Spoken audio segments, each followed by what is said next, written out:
On a un peu plus de 30 ans maintenant de recherche scientifique et on a découvert à quel point la méditation était important sur la santé et sur le bien-être général. Il y a une étude que j'aime beaucoup qui a été publiée par Harvard il y a à peu près 2 ans qui dit que 47% du temps, on n'est pas dans l'instant présent. Ça veut dire qu'il y a une partie de nous qui est à la fois physiquement présent, sauf que notre esprit, lui, est ailleurs. Il y a cette phrase aussi que j'aime énormément de Lao Tzu qui dit « Si vous êtes anxieux, vous vivez dans le futur. Si vous êtes dépressif, vous vivez dans le passé. Si vous êtes en paix, vous vivez dans l'instant présent. » Et c'est vrai que la méditation, c'est une pratique qui nous permet de revenir justement à l'instant présent. Effectivement, on passe une partie importante de notre temps dans le futur ou dans le passé. Et souvent, c'est jamais dans un futur qui est très réjouissant. On a tendance à imaginer vraiment le pire. Et pareil pour le passé. Souvent, quand on va penser au passé, on va repenser à des choses un peu terribles qui sont arrivées ou une discussion désagréable qu'on a eue avec son patron ou avec quelqu'un de notre entourage.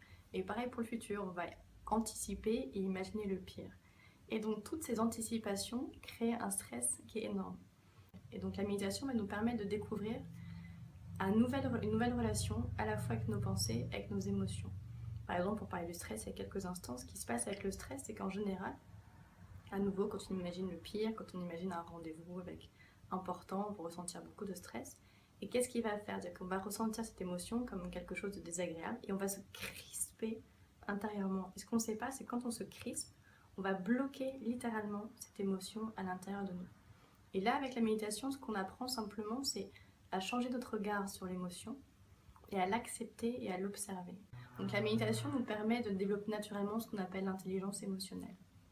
Changer notre regard sur notre émotion, sur nos pensées. Et donc du coup, c'est une toute nouvelle attitude aussi qu'on va développer intérieurement et qui nous permet aussi d'accepter les choses différemment.